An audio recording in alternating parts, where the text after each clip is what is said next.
Baixio andava apressadamente pelo elegante corredor do palácio, levando uma volumosa bolsa de ferramentas. Um som de passos veio de trás e ele pulou, girando. Não viu nada. O corredor estava vazio, um tapete dourado forrando o chão, espelhos nas paredes, tanto com arcos coberto com elaborados mosaicos. Pode parar com isso, reclamou Ab, caminhando ao seu lado. Toda vez que você dá um pulo, eu quase acerto você com o susto. Não consigo evitar, disse Baixio. Não devíamos fazer isso à noite. A senhora sabe o que faz, respondeu a Avenida. Como Baixio, Ab era emuliano, de pele e cabelo escuros. Mas o homem mais alto tinha muito mais autoconfiança. Ele andava pelos corredores como se houvesse sido convidado, a espada de lâmina grossa pendendo de uma bainha sobre seu ombro. Pela graça do primeiro Cadagix, pensou Baixio. Gostaria que eu nunca precisasse desembainhar aquela arma. Obrigado. Sua mestra caminhava à frente, a única outra pessoa no corredor. Ela não era emuliana nem mesmo parecia macabaquiana, embora tivesse pele escura e lindos cabelos pretos. Ela tinha olhos de China, mas era alta e esbelta, como uma lentana. Ava achava que ela tinha descendência mista. Pelo menos era o que ele dizia quando os dois ousavam conversar sobre essas coisas. A mestra tinha ouvidos apurados. Estranhamente apurados. Ela parou na interseção seguinte. Baixio novamente olhou sobre o ombro. Ava o cutucou com o cotovelo, mas ele não conseguia deixar de olhar. Sim, a mestra alegava que os servos do palácio estavam ocupados aprontando a nova ala de convidados, mas aquele era o lar do próprio Asno dos Sábios. Um dos homens mais ricos e santos de toda Emul. Ele tinha centena de servos. E se um deles passasse por aquele corredor? Os dois homens se juntaram à sua mestra na intercessão. Ele se obrigou a olhar para a frente, a deixar de espiar sobre o ombro, mas então se pegou observando a mestra. Era perigoso ser empregado por uma mulher tão bonita quanto ela, com longo cabelo preto, solto e pendendo até a cintura. Ela nunca usava uma túnica feminina apropriada, ou mesmo um vestido ou saia. Sempre calças, geralmente erguias e justas, uma espada de lâmina fina no quadril. Seus olhos eram de um roxo tão tenue que eram quase brancos. Ela era impressionante. Maravilhosa, inebriante, avassaladora. Al deu outra cotovelada nas suas costelas. Baixio pulou, depois olhou feio para o primo, esfregando o lado do corpo. Baixio chamou a mestra. Minhas ferramentas. Ele abriu a bolsa, entregando um cinto de ferramentas dobrado que tilentou quando ela o pegou. Sem olhar para Baixio, ela virou no corredor à esquerda. Baixio assistiu, incomodado. Aquele era o salão sagrado, o local onde um homem rico colocava imagens dos seus cadáveres para reverenciá-los. A mestra caminhou até a primeira obra de arte. A pintura representava Ipan, Senhora dos Sonhos. Era belíssima, uma obra-prima de folha de ouro sobre uma tela preta. A mestra removeu uma faca do cinto e com um golpe cortou a pintura de cima a baixo. Baixio se retraiu, mas nada disse. Já estava quase acostumado com a maneira casual como ela destruía a arte, embora ficasse perplexo. Contudo, ela pagava os dois muito bem. Al se recostou contra a parede, limpando os dentes com uma unha. Baixio tentou imitar sua pose relaxada. O grande corredor era iluminado por peças de topázio engastadas em belos candelabros, mas não se moveram para pegá-las. A mestra não aprovava furtos. Estive pensando em procurar a antiga magia, comentou Baixio, em parte para não demonstrar seu incomodo enquanto a mestra passava a desfigurar os olhos de um fino busto. Al bufou. Por quê? Sei lá, respondeu Baixio. Para me distrair. Nunca fui atrás disso, você sabe, e dizem que todo homem tem uma chance. Pedir uma dádiva à guardiã da noite. Você usou a sua. Que nada, disse a Avenida, não estou a fim de viajar até o vale. Além disso, meu irmão foi. Voltou com duas mãos dormentes. Nunca mais conseguiu sentir nada com elas. Qual foi a dádiva dele? Indagou Baixio enquanto a mestra envolvia um vaso em um pano e depois silenciosamente o despedaçava no chão. Não sei. Ele nunca disse. Parecia envergonhado. Provavelmente pediu alguma besteira, como um bom corte de cabelo. Ava abriu um sorriginho. Estava pensando em me tornar mais útil, disse Baixio. Pedir coragem, sabe? Se você quer. Replicou a Avenida, na minha opinião, há maneiras melhores do que a antiga magia. Você nunca sabe qual maldição vai receber. Eu posso formular meu pedido perfeitamente, disse Baixio. Não funciona assim. Não é um jogo, não importa o que dizem as histórias. A guardiã da noite não engana você nem distorce suas palavras. Você pede uma dádiva, ela concede o que ela acha que você merece, então lança junto uma maldição. Às vezes relacionada com o pedido, às vezes não. E você é um especialista? Perguntou Baixio. A mestra estava rasgando outra pintura. Pensei que nunca tinha ido.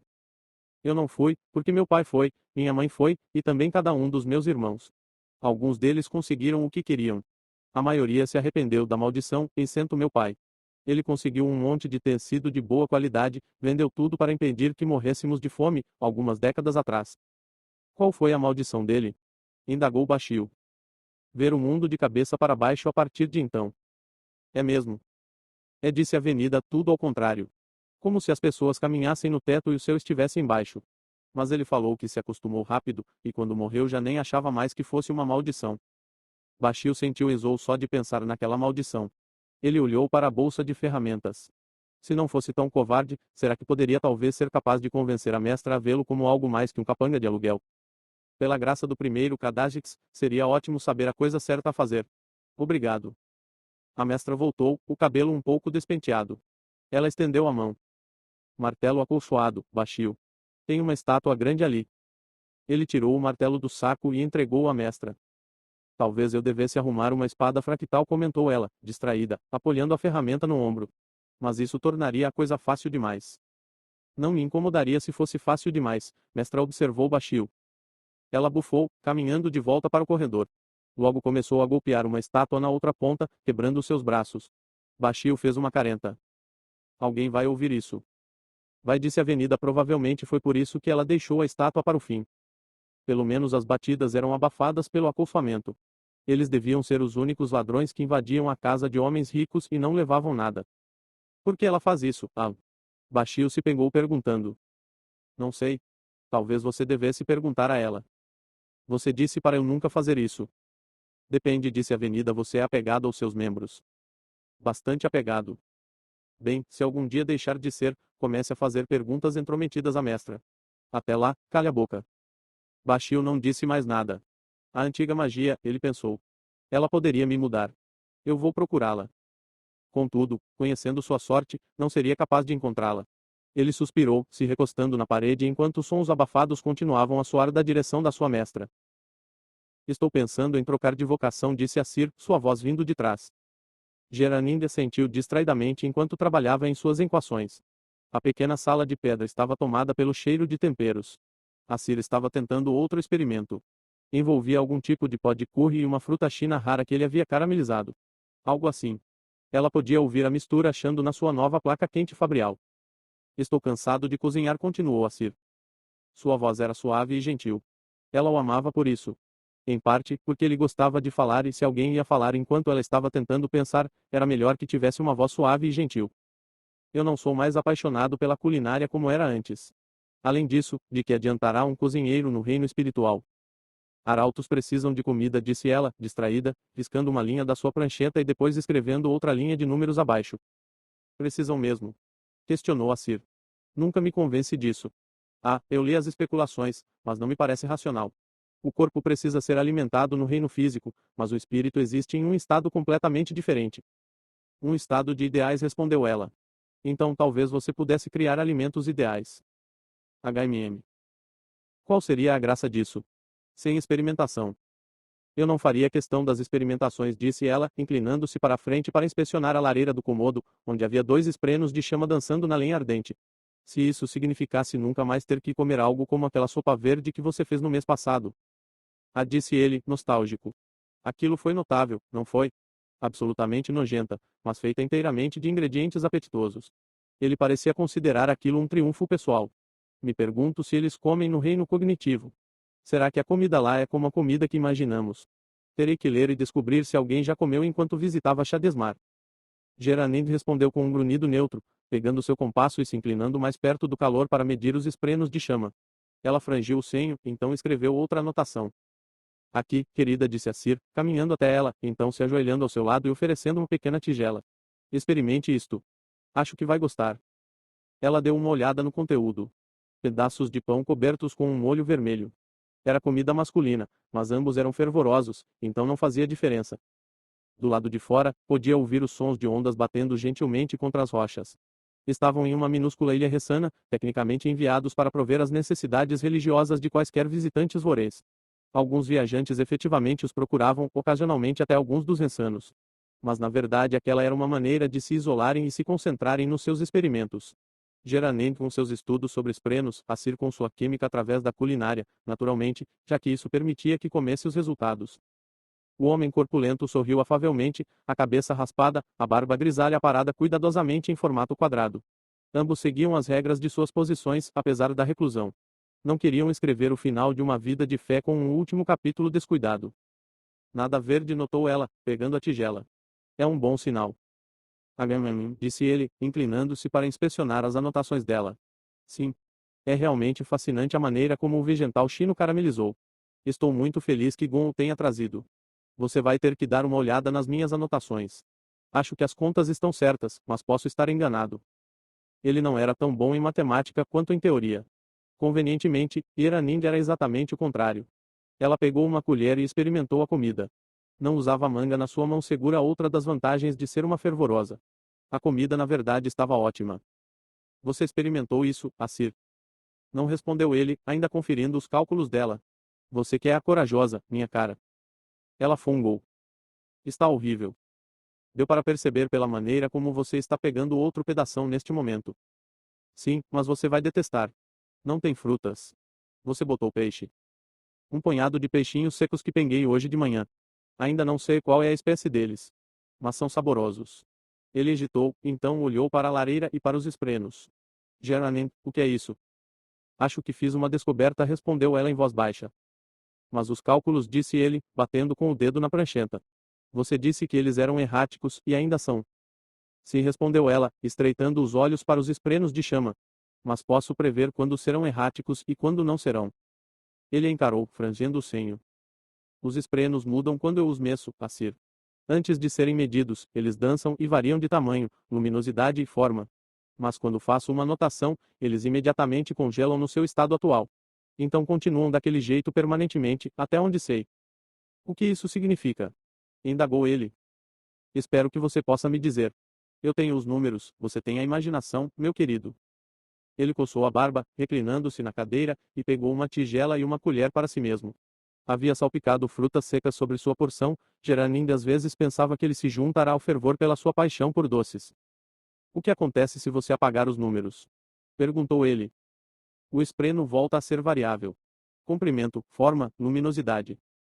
Ele comeu uma colherada. Vá para outra sala. O quê? Apenas vá. Leve sua prancheta. Ela suspirou.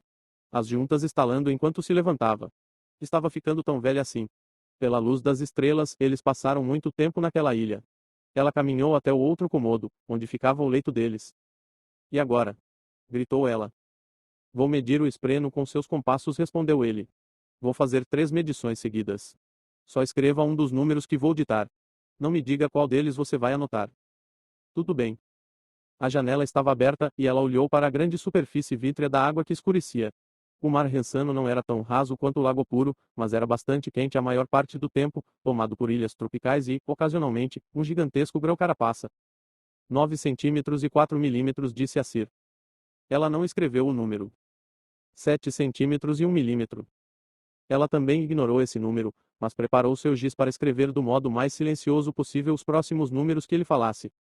5 centímetros e 8 mili. Uau! O que foi? Ele parou de mudar de tamanho. Devo deduzir que você escreveu o terceiro número. Ela frangiu o senho, caminhando de volta para a pequena sala de estar. A placa quente de Assir estava em uma mesa baixa à sua direita. Seguindo o estilo Rensano, não havia cadeiras, só almofadas, e toda a mobília era plana e longa, em vez de alta. Ela se aproximou da lareira. Um dos 2 esprenos de chama dançava sobre um pedaço de lenha, sua forma mudando e o comprimento variando como as próprias chamas. O outro havia tomado uma forma muito mais estável. Seu comprimento já não sofria alterações, embora sua forma variasse ligeiramente. Ele parecia de algum modo travado. Quase como uma peçonha dançando sobre o fogo. Ela apagou sua anotação. Imediatamente o espreno começou a pulsar e mudar erraticamente como o outro. Uau, repetiu Assir. É como se ele soubesse, de algum modo, que foi medido. Como se meramente definir sua forma o prendesse de alguma maneira. Escreva um número. Que número? Qualquer número, disse ele. Mas um que poderia ser o tamanho de um espreno de chamas. Ela obedeceu. Nada aconteceu. Você precisa realmente medir, disse ele, batendo a colher suavemente contra a tigela. Sem fingir. Me pergunto sobre a precisão do instrumento, disse ela. Se eu usasse um que fosse menos preciso, isso daria ao espreno mais flexibilidade. Ou haverá um limite, uma precisão além da qual ele se vê preso. Ela se sentou, apreensiva. Preciso pesquisar mais este assunto. Tentar isso com a luminosidade, então comparar o resultado com minha equação geral de luminosidade de esprenos de chama em comparação com o fogo para o qual são atraídos. A Sir fez uma careta. Isso, minha cara, parece muito com matemática. De fato. Então vou fazer um lanche para você enquanto criar novas maravilhas de cálculo e genialidade. Ele sorriu, beijando a testa dela. Você acabou de descobrir algo maravilhoso, disse a Sir em uma voz mais baixa. Eu ainda não sei o que significa, mas pode muito bem mudar o modo como compreendemos os esprenos. E talvez até mesmo fabriais. Ela sorriu, voltando às suas equações. E daquela vez ela não se incomodou quando ele começou a tagarelar sobre seus ingredientes, desenvolvendo uma nova fórmula para alguma confecção açucarada que ele tinha certeza que ela adoraria. Sith filhos filho Valano, incenseiro de Shinovar, girou entre os dois guardas enquanto os olhos deles queimavam. Eles desabaram em silêncio no chão. Com 3 golpes rápidos, ele atravessou sua espada fractal pelas dobradiças e o ferrolho da grande porta. Então respirou fundo, absorvendo a luz das tempestades de uma bolsa de gemas na sua cintura. Ele se acendeu com energia renovada e arrebentou a porta com um chute de força amplificada pela luz. A porta voou para dentro da sala, as dobradiças incapazes de mantê-la presa, depois caiu com um estrondo, deslizando pela pedra. O grande salão de festa estava cheio de gente, lareiras crepitantes e pratos ressoando. A porta pesada deslizou até parar, e o salão se calou. Sinto muito, ele pensou. Então iniciou a carnificina. Seguiu-se o caos. Gritos, berros, pânico. Saint saltou para o topo da mesa de jantar mais próxima e começou a girar, abatendo todos ao seu redor. Enquanto isso, certificou-se de prestar atenção aos sons dos moribundos. Não tapava os ouvidos para os gritos, não ignorava os uivos de dor. Prestava atenção em cada um deles. E odiava a si mesmo. Ele avançou, pulando de mesa a mesa, brandindo sua espada fractal, um deus de luz das tempestades ardente e morte. Soldados! Gritou o homem olhos no outro extremo do salão. Onde estão meus soldados? De ombros largos e barriga proeminente, o homem tinha uma barba castanha quadrada e um nariz grande. Rei Anavanar de Jaqueve.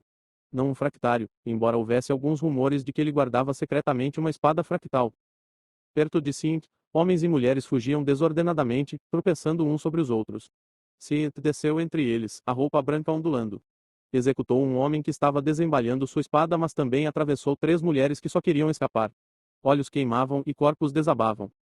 Sith estendeu a mão para trás, infundendo a mesa de onde saltara, então a projetou contra a parede mais distante com uma projeção básica, o tipo que mudava qual direção era para baixo. A grande mesa de madeira caiu para o lado, atingindo pessoas, causando mais gritos e mais dor. Sith percebeu que estava chorando. Suas ordens eram simples. Matar. Matar como nunca havia matado antes.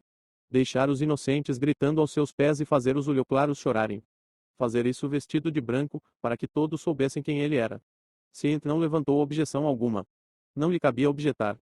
Ele era um incenseiro. E obedecia a seus mestres. 3 homens olhoclaros juntaram a coragem para atacá-lo, e Sint levantou a espada fractal em uma saudação. Eles proferiram gritos de batalha enquanto avançavam.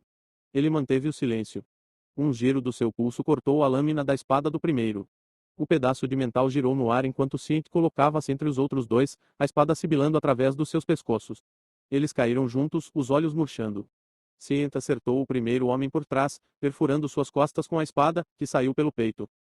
O homem caiu para frente um buraco na camisa, mas com a pele entocada. Enquanto batia no chão, a lâmina da espada cortada retiniu nas pedras ao seu lado. Outro grupo partiu na direção de Sint pela lateral, e ele atraiu luz das tempestades para sua mão e jogou-a em uma projeção plena ao longo do chão até os pés deles. Era a projeção que vinculava objetos, quando os homens passaram por ela, seus sapatos grudaram no piso. Eles tropeçaram e descobriram que suas mãos e corpos também estavam projetados ao chão. Sith andou entre eles cheio de tristeza, golpeando. O rei se afastava, como se quisesse dar a volta da câmara e escapar. Sith cobriu o topo de uma mesa com uma projeção plena, então infundiu a coisa toda com uma projeção básica também, apontada para o umbral da porta. A mesa virou no ar e acertou a saída com um estrondo lado com a projeção plena grudando-a na parede. Algumas pessoas tentaram arrancá-la do caminho, mas apenas agrupou-as enquanto Sint se aproximava, brandindo a espada fractal. Tantas mortes. Por quê? Que propósito aquilo cumpriria? Quando ele atacou Alektar, 6 anos antes, pensou que aquilo havia sido um massacre. Ele não sabia ainda o que era um verdadeiro massacre. Alcançou a porta e viu que estava pisando sobre os corpos de cerca de 30 pessoas, suas emoções arrastadas pela tempestade de luz dentro dele. Subitamente odiou aquela luz das tempestades tanto quanto odiava a si mesmo. Tanto quanto odiava aquela maldita espada. E o rei? Sint se virou para o homem. Irracionalmente, sua mente confusa e fragmentada o culpou. Por que havia promovido um banquete naquela noite? Por que não havia se retirado mais cedo? Por que havia convidado tantas pessoas? Sint avançou contra o rei. Ele passou pelos mortos, que jaziam contorcidos no chão, acusando com seus olhos queimados e sem vida. O rei se encolhia atrás da sua mesa alta. Aquela mesa alta tremeu, vibrando estranhamente. Algo estava errado. Instintivamente, Sint projetou-se para o teto. Do seu ponto de vista, a sala virou, e o teto agora era o chão. Duas figuras irromperam debaixo da mesa do rei. Dois homens de armadura, portando espadas fractais. Girando no ar, Seth evitou seus golpes, depois se projetou de volta ao chão, pousando na mesa do rei no momento em que o próprio rei invocava uma espada fractal. Então os rumores eram verdadeiros. O rei atacou, mas Seth saltou para trás, pousando para além dos fractários. Podia ouvir passos do lado de fora. Seth espiou e viu homens enchendo o salão. Os recém-chegados carregavam escudos em um específico formato de diamante. Semifractais. Seth ouvira falar dos novos fabriais, capazes de deter uma espada fractal. Você acha que eu não sabia que estava vindo? Berrou o rei. Depois de ter matado 3 dos meus grão-príncipes. Estamos prontos para você, assassino. Ele levantou algo debaixo da mesa. Outro daqueles escudos semifractais. Eram feitos de metal engastado com uma gema oculta na parte de trás. Você é um tolo, disse Sint, com luz das tempestades vazando da boca. Por quê? Indagou o rei. Acha que eu devia ter fugido? Não, replicou Sint, fitando nos olhos. Porque preparou uma armadilha para mim durante um banquete. E agora posso culpá-lo pelas mortes deles. Os soldados se espalharam pelo salão enquanto 2 fractários de armadura completa avançavam na sua direção, com as espadas desembainhadas. O rei sorriu.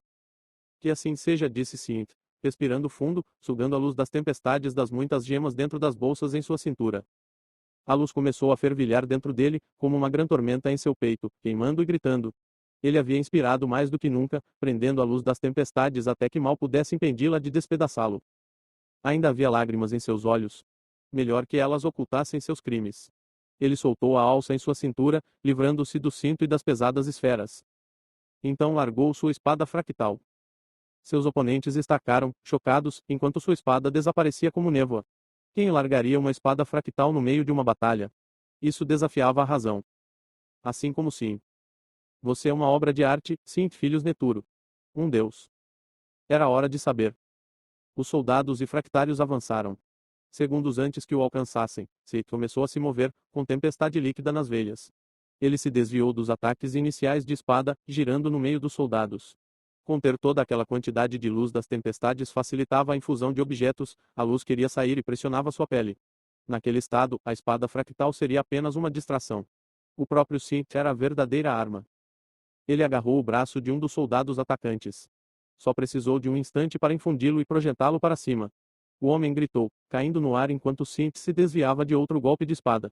Ele tocou a perna do atacante com uma agilidade inumana.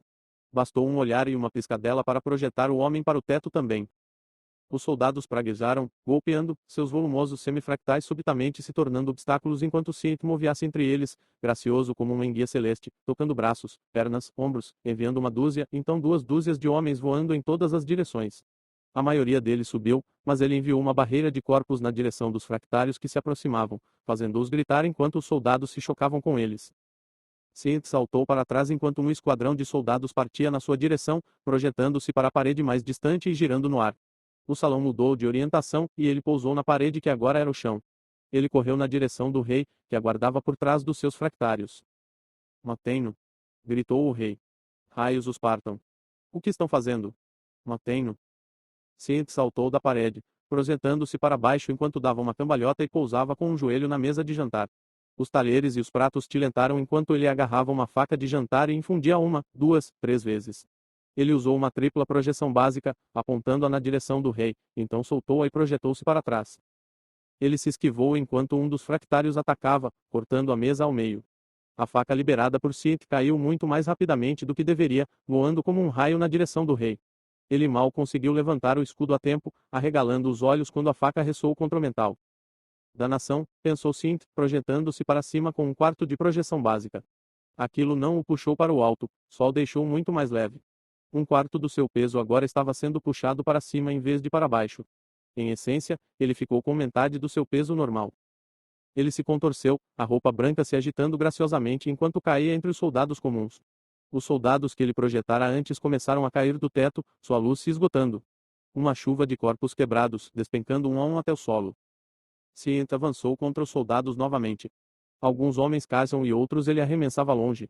Seus valiosos escudos ressoavam nas pedras, caindo de dedos mortos ou atordoados. Os soldados tentavam alcançá-lo, mas Cient bailava entre eles, aplicando a antiga arte marcial de Camar, que só usava as mãos. Supostamente era uma forma de luta menos mental, com a finalidade de agarrar inimigos e usar seu peso contra eles, imobilizando-os. Também era ideal para tocar e infundir alguém. Ele era a tempestade. Ele era a destruição. Homens voavam pelos ares, caíam e morriam segundo sua vontade. Com um gesto amplo, C tocou uma mesa e projetou-a para cima com meia projeção básica. Com metade da sua massa puxada para cima, metade para baixo, ela tornou-se sem peso. Cient aplicou-lhe uma projeção plena, depois chutou-a na direção dos soldados, eles grudaram nela, suas roupas e peles se conectando à madeira. Uma espada fractal sibilou no ar perto dele, e Cient exalou levemente, luz das tempestades emanando dos seus lábios enquanto se desviava.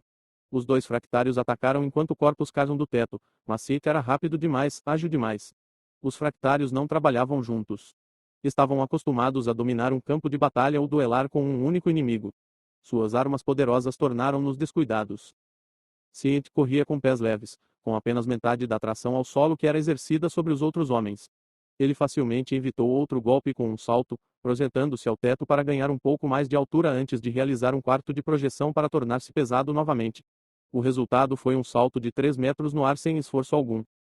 O golpe de que desviara atingiu o chão e cortou o cinto que ele deixara cair antes, abrindo uma das grandes bolsas. Esferas e gemas puras se espalharam pelo chão.